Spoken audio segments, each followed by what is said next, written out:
ಪ್ರಿಯ ಪಾಲಕರೇ ಮತ್ತು ವಿದ್ಯಾರ್ಥಿಗಳಿಗೆ ನಮಸ್ಕಾರಗಳು. ಇದೇ ಏನು ಹೋದ ಸ್ಯಾಟರ್ಡೆ 15ನೇ ತಾರೀಕು ನಿಮ್ಮ ಮೊರಾರ್ಜಿ ಎಕ್ಸಾಮ್ ಆಗಿದೆ. ಅದರಲ್ಲಿ ಕೆಲವೊಂದು ಕೀ ಆನ್ಸರ್ ಮಾಡಬೇಕಾದ್ರೆ ಅವಸರದಲ್ಲಿ ಕೆಲವೊಂದು ತಪ್ಪು ಆನ್ಸರ್ಗಳನ್ನ ಕೊಟ್ಟಿದ್ವಿ. ಅದನ್ನೆಲ್ಲ ಕಮೆಂಟ್ಸ್ ಅಲ್ಲಿ ಹಾಕಿದ್ವಿ, ಯಾವುದೆಲ್ಲ ಕರೆಕ್ಟ್ ಇದೆ ಅಂತ. ಮತ್ತೆ ಕೆಲವೊಂದು ಕ್ವಶನ್ಸ್ ಬಗ್ಗೆ ಡೌಟ್ಸ್ ಇದೆ, ಗೊಂದಲ ಇದೆ. ಒಂದು ಕನ್ನಡದಲ್ಲಿರ್ಬೋದು, ಬೇರೆ ಬೇರೆ ಸಬ್ಜೆಕ್ಟ್ ಅಲ್ಲಿ ಇರ್ಬೋದು. ಅದ್ರ ಬಗ್ಗೆ ಈ ಒಂದು ವಿಡಿಯೋದಲ್ಲಿ ನಾನು ಡಿಸ್ಕಸ್ ಮಾಡ್ತೇನೆ. ಇದು ನಮ್ಮ ಯಶಸ್ವಿ ತರಬೇತಿ ಕೇಂದ್ರದ ವಿದ್ಯಾರ್ಥಿಗಳ ಸಾಧನೆ. ಇದು ಹೋದ ವರ್ಷದ ಒಂದು ಸಾಧನೆ ನಮ್ದು. ಜಸ್ಟ್ ಇನಿಷಿಯಲ್ ರಿಸಲ್ಟ್ ಮಾತ್ರ ಇದೆ ಇದರಲ್ಲಿ. ಪುನೀತ್ ಮುಳುಗುಂದ್, ಇವನು ಸೈನಿಕ ಶಾಲೆ 281, ದೇಶಕ್ಕೆ 94ನೇ ರ್ಯಾಂಕು, ರಾಜ್ಯಕ್ಕೆ 3ನೇ ಸ್ಥಾನ. ಮೊರಾರ್ಜಿಯಲ್ಲಿ ರಾಜ್ಯಕ್ಕೆ ಪ್ರಥಮ, 95 ಅಂಕ ಪಡೆದಿದ್ದ. ಆದರ್ಶ ಶಾಲೆಗೆ 98 ಅಂಕಗಳನ್ನು ಪಡೆದು ರಾಜ್ಯಕ್ಕೆ ದ್ವಿತೀಯ ಸ್ಥಾನ. ಸುಮಾರು 16 ವಿದ್ಯಾರ್ಥಿಗಳು ಸೈನಿಕ ಶಾಲೆಗೆ ಆಯ್ಕೆಯಾಗಿದ್ರು. ಕ್ವಾಲಿಫೈ ಅಲ್ಲ, ಆಯ್ಕೆನೇ ಆಗಿದ್ರು.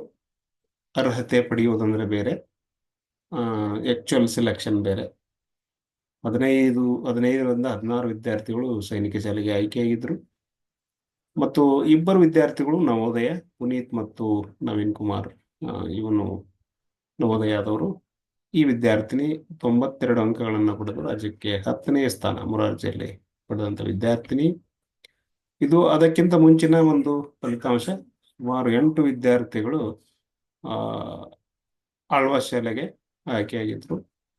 ಮತ್ತು 2 ವಿದ್ಯಾರ್ಥಿಗಳು ಸೈನಿಕ ಶಾಲೆ, 2 ವಿದ್ಯಾರ್ಥಿಗಳು ನವೋದಯದಂತದ್ದು ಹೋದ ವರ್ಷದ್ದು.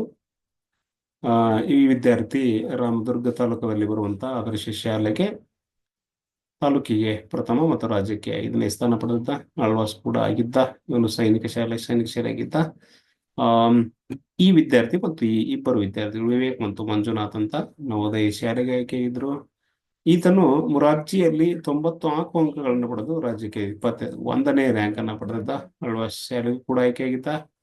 ಇದು ಅದಕ್ಕಿಂತ ಮುಂಚಿನ ಬ್ಯಾಚು. ಇದು ಅಭಿಜ್ಞಾ ಜಿ ಪಾಟೀಲ್ ಅಂತ, ಇವಳು ಕೂಡ ಎಲ್ಲ ಪರೀಕ್ಷೆಯಲ್ಲೂ ಆಯ್ಕೆಯಾಗಿದ್ಲು.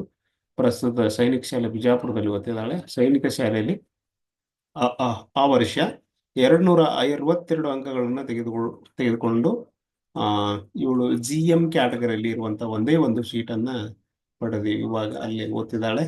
ಇವಳು ನವೋದಯ ಕೂಡ ಆಗಿದ್ಲು. ಮೊರಾರ್ಜಿ 96 ಅಂಕ ಪಡೆದು ರಾಜ್ಯಕ್ಕೆ 2ನೇ ಸ್ಥಾನ ಪಡೆದಂತ ವಿದ್ಯಾರ್ಥಿನಿ. ಸೊ ಇದು ನಮ್ಮ ನಂಬರು.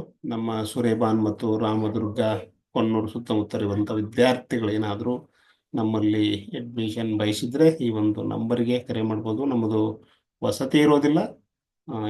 ಏನದು 10 ರಿಂದ 5 ಗಂಟೆವರೆಗೆ ನಾವು ಕ್ಲಾಸನ್ನು ತೆಗೆದುಕೊಳ್ಳುವಂಥದ್ದು.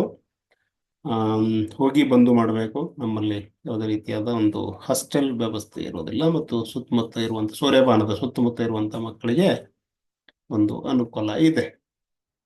ಸೊ ಈ ವರ್ಷದಲ್ಲಿ ನಡೆದಂತ ಒಂದು ಮೊರಾರ್ಜಿ ಪರೀಕ್ಷೆಯಲ್ಲಿ ಕೆಲವೊಂದು ನಾವು ಕೀ ಆನ್ಸರ್ಗಳನ್ನು ತಪ್ಪಾಗಿ ಕೊಟ್ಟಿದ್ವಿ ಮತ್ತು ಕೆಲವೊಂದು ಗೊಂದಲಗಳಿವೆ. ಅದರ ಯಾವ್ಯಾವ ಕ್ವಶನ್ಸ್ ಇದೆ ಅನ್ನೋದ್ರ ಬಗ್ಗೆ ಈ ಒಂದು ವಿಡಿಯೋದಲ್ಲಿ ಡಿಸ್ಕಸ್ ಮಾಡೋಣ. ದಂಡ ಅಂದ್ರೆ ಇದು ಆಪ್ಷನ್ 3 ಕೊಟ್ಟಿದ್ವಿ. ಇದು ಆಕ್ಚುಯಲ್ ರೈಟ್ ಆನ್ಸರ್ ಯಾವ್ದಂದ್ರೆ ಆಪ್ಷನ್ ಎ. ಇದು ಯಾವ್ದಂದ್ರೆ ಆಪ್ಷನ್ ಎ ಸರಿಯಾದ ಉತ್ತರ ಇದು. ನೆಕ್ಸ್ಟ್, ಕಂಠವು ಬಿಗಿದು ಬಂತು, ಈ ನುಡಿಗಟ್ಟಿನ ಅರ್ಥ. ಆಕ್ಚುಲಿ ನಿಮ್ಮ ಪುಸ್ತಕದಲ್ಲಿ ಇವೆ ಇವು. ಇದು ನೋಡಿ, ಆಪ್ಷನ್ 4 ಆಗತ್ತೆ. ಇದು ಆನ್ ಎಂಪರರ್. ಇದು 4th ಇರುವಂತದ್ದು. 4th ಒಂದು ಸ್ಟೋರಿ ಇದೆ. ಸೊ ಆ ಸ್ಟೋರಿಯಲ್ಲಿ ಇದು ಯಾನ್ ಅಂತ ಬಳಸಲಾಗಿದೆ. ಸೊ ಇದು ಯಾನ್ ಅಂತ ಹಾಕ್ಬೇಕು ನೀವು.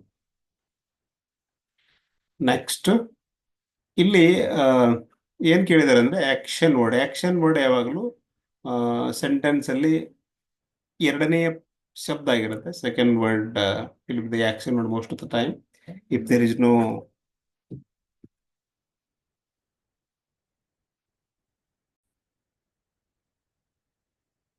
ಎರಡನೇ ಶಬ್ದ ನಿಮ್ದು ಯಾವಾಗಲೂ ಆಕ್ಷನ್ ವರ್ಡ್ ಆಗಿರುತ್ತೆ.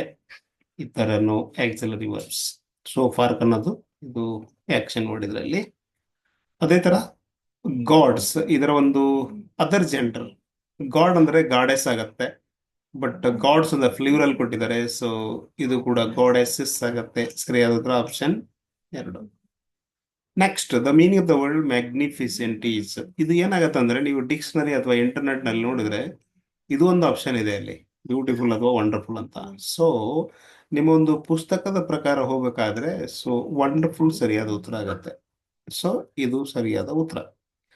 ನೆಕ್ಸ್ಟ್, ಸುಮಾರು ವಿದ್ಯಾರ್ಥಿಗಳು ಈ ಒಂದು ಗಣಿತ ಕ್ವಶನ್ಗೆ ವಿಶಾಲ ಕೋನಗಳು ಎರಡಂತ ಹಾಕಿದ್ದಾರೆ. ಸುಮಾರು ವಿದ್ಯಾರ್ಥಿಗಳು ಹಾಕಿದ್ದಾರೆ. ಸೊ ಇದು ನಿಮ್ಮ ಪುಸ್ತಕದಲ್ಲಿರುವಂತಹ ಚಿತ್ರ, ಚಟುವಟಿಕೆಯಲ್ಲಿದೆ, ಇದು ಅಭ್ಯಾಸದಲ್ಲಿಲ್ಲ. ಸೊ ಇಲ್ಲಿ ನೋಡಿ, ಇಲ್ಲೊಂದು ಇದೆ, ಇಲ್ಲೊಂದಿದೆ, ಇಲ್ಲೆರಡಿದೆ. ಸೊ ಸರಿಯಾದ ಉತ್ತರ ಇದು 4 ಆಗತ್ತೆ. ಆಕ್ಚುಲಿ ಗೊಂದಲದಲ್ಲಿರುವಂತಹ ಪ್ರಶ್ನೆ ಅಂದ್ರೆ ಇದು ಆರೋಗ್ಯವಂತ ಮನುಷ್ಯ ನಿಮಿಷಕ್ಕೆ ಎಷ್ಟು ಬಾರಿ ಉಸಿರಾಡುತ್ತಾನೆ ಅಂದ್ರೆ ಇದು 16ರಿಂದ 18, 16 to 18 ಇದು ಆಕ್ಚುಲಿ.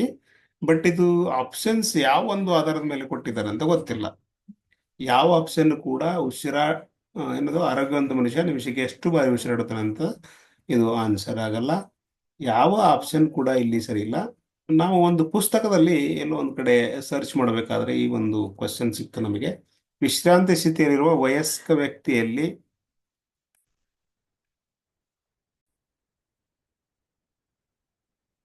ವಿಶ್ರಾಂತಿ ಸ್ಥಿತಿಯಲ್ಲಿರುವ ವಯಸ್ಕ ವ್ಯಕ್ತಿಯಲ್ಲಿ ಪ್ರತಿ ನಿಮಿಷಕ್ಕೆ ಶ್ವಾಸಕ್ರಿಯೆಯ ಅಂದ್ರೆ ಉಸಿರಾಟ ದರದ ಸಾಮಾನ್ಯ ವ್ಯಾಪ್ತಿ ಯಾವುದು ಅಂತಂದ್ರೆ ಇಲ್ಲಿ ಸುಮಾರು 15ರಿಂದ 18 ಆಗ್ಬೋದು. ಅದಕ್ಕೋಸ್ಕರ ಇದಕ್ಕೆ ಸಮಂಜಸವಾದಂತ ಅಥವಾ ನಿಯರ್ ಇರುವಂತ ಯಾವುದೇ ಆಪ್ಷನ್ ಇಲ್ಲ. ಇದನ್ನ ಯಾವ ತರ ಮಾರ್ಕ್ಸ್ ಕೊಡ್ತಾರ ಏನಂತ ನಮ್ಗೆ ಗೊತ್ತಿಲ್ಲ. ಕೊಟ್ರೆ ಎಲ್ಲರಿಗೂ ಕೊಡಬೇಕು, ಇಲ್ಲಾಂದ್ರೆ ಯಾರಿಗೂ ಕೊಡಬಾರದು ಇದಕ್ಕೆ. ಆಮೇಲೆ ಸುಮಾರು ವಿದ್ಯಾರ್ಥಿಗಳಿಗೆ ಗೊಂದಲ ಆಗಿದ್ದು ಇದರಲ್ಲಿ ಕೂಡ ನಾವು ಕೂಡ ಯಕ್ಷಗಾನ ಅಂತ ಅವಸರದಲ್ಲಿ ಆಪ್ಷನ್ ಅನ್ನು ಹಾಕ್ಬಿಟ್ಟಿದ್ವಿ. ಇದು ತಪ್ಪಾದ ಉತ್ತರ. ಸರಿಯಾದ ಉತ್ತರ ಯಾವ್ದಪ್ಪ? ಕಥಕ್ಕಳಿ. ಇದು ನಿಮ್ಮ 4th ಇಂಗ್ಲಿಷ್ ಮೀಡಿಯಂ ಅಲ್ಲಿ ಇದೆ ಅನಿಸ್ತದೆ. ಡಿಫ್ರೆಂಟ್ ಟೈಪ್ಸ್ ಆಫ್ ಡ್ಯಾನ್ಸಸ್ ಏನಂತ ಕರಿಬಹುದು, ನೃತ್ಯಗಳು ಅಂತ ಕರಿಬಹುದು. ಬೇರೆ ಒಂದು ಸ್ಟೇಟ್ಗೆ 4ನೇ ತರಗತಿಯಲ್ಲಿ ಇದೆ ಈ ಚಿತ್ರ. ಇದು ಸರಿಯಾದ ಉತ್ತರ ಕಥಕ್ಕಳಿ. ಮತ್ತು ಸುಮಾರು ವಿದ್ಯಾರ್ಥಿಗಳಿಗೆ ಗೊಂದಲ ಆಗಿದ್ದು ಇದು ಕೂಡ. ಇದು ಇಂಟರ್ನೆಟ್ ಅಲ್ಲಿ ಅದೆಲ್ಲ ಸರ್ಚ್ ಮಾಡಿದ್ರೆ ನಿಮಗೆ 28 ರಾಜ್ಯಗಳು ಮತ್ತು 8 ಯೂನಿಯನ್ ಟೆರಿಟರೀಸ್ ಅಂದ್ರೆ 8 ಕೇಂದ್ರಾಡಳಿತ ಪ್ರದೇಶಗಳನ್ನು ತೋರಿಸುತ್ತೆ.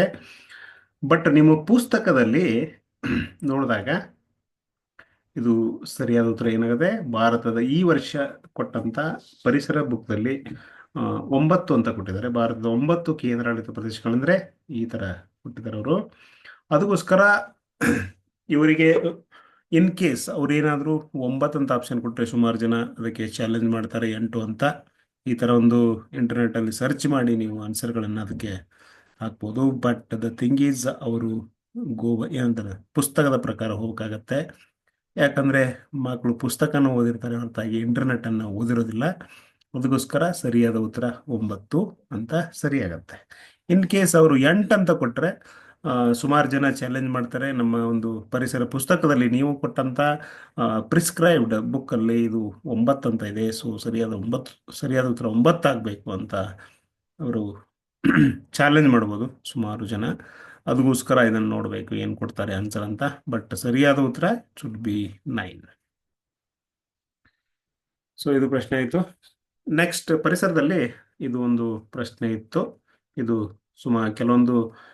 ಕೆಲವೊಂದು ವಿಡಿಯೋಗಳಲ್ಲಿ, ಯೂಟ್ಯೂಬ್ ವಿಡಿಯೋಗಳಲ್ಲಿ ಕೃಷಿ ಕಾರ್ಮಿಕರು ಅಂತ ಹೇಳ್ತಿದ್ರು, ಸಣ್ಣ ಕೃಷಿಕರು ಅಂತ ಹೇಳ್ತಿದ್ರು. ಬಟ್ ಸರಿಯಾದ ಉತ್ತರ ದೊಡ್ಡ ಕೃಷಿಕರು. ನೆಕ್ಸ್ಟ್ ಇದೊಂದು ಉತ್ತರ ಏನಪ್ಪಾ ಅಂತಂದ್ರೆ ಸುಮಾರು ಜನ ವಿದ್ಯಾರ್ಥಿಗಳು ಬೇರೆ ಬೇರೆ ಹಾಕಿದ್ದಾರೆ ನೋಡಿ. ಚಿಕ್ಕಮಗಳೂರು ಮತ್ತು ಉತ್ತರ ಕನ್ನಡದಲ್ಲಿ ಜೋಳ ಬೆಳೆಯತ್ತಾ? ಒಂದು ಜೋಳ ಅಥವಾ ಕಡಲೆ ಇದ್ಯಾವುದು ಬೆಳೆಯೋದಿಲ್ಲ ಅಲ್ಲಿ. ದ್ರಾಕ್ಷಿ ಬೆಳೆಯೋದಿಲ್ಲ, ಸುಮಾರು ಕಬ್ಬು ಕೂಡ ಇರೋದಿಲ್ಲ ಹೆಚ್ಚು ಅಲ್ಲೇ. ಸೊ ಆಮೇಲೆ ಚಿತ್ರದುರ್ಗನೂ ಆಗಲ್ಲ. ಸೊ ಬಿಜಾಪುರ ಬಿಳಿ ಜೋಳ ಅಂತಿರ್ತಾರೆ. ಸೊ ಸರಿಯಾದ ಉತ್ತರ ನಿಮ್ದು ವಿಜಯಪುರ ಸರಿಯಾದ ಉತ್ತರ.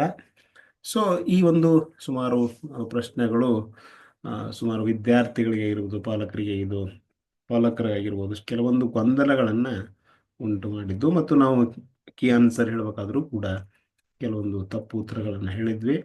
ಆ ಒಂದು ಆಯತದ ಸುತ್ತಳತೆ ಕೇಳಿದ್ರು, ಅಲ್ಲಿ 200 ಮೀಟರ್ 200 ಚದರ ಮೀಟರ್ ಅಂತಿತ್ತು. ನಾವು ಅವಸರದಲ್ಲಿ 200 ಚದರ ಮೀಟರ್ ಹಾಕಿದ್ವಿ. But that's not correct. The correct answer is option 3, 200 metre. So ಈ ಎಲ್ಲ ಕ್ವಶನ್ಗಳು ಸುಮಾರು ವಿದ್ಯಾರ್ಥಿಗಳಿಗೆ, ಪಾಲಕರಿಗೆ ಗೊಂದಲ ಆಗಿದ್ದು. ಸೊ ಇದು ನಿಮಗೆ ಹೆಲ್ಪ್ ಆಗತ್ತೆ ಅನ್ಕೋತೀನಿ.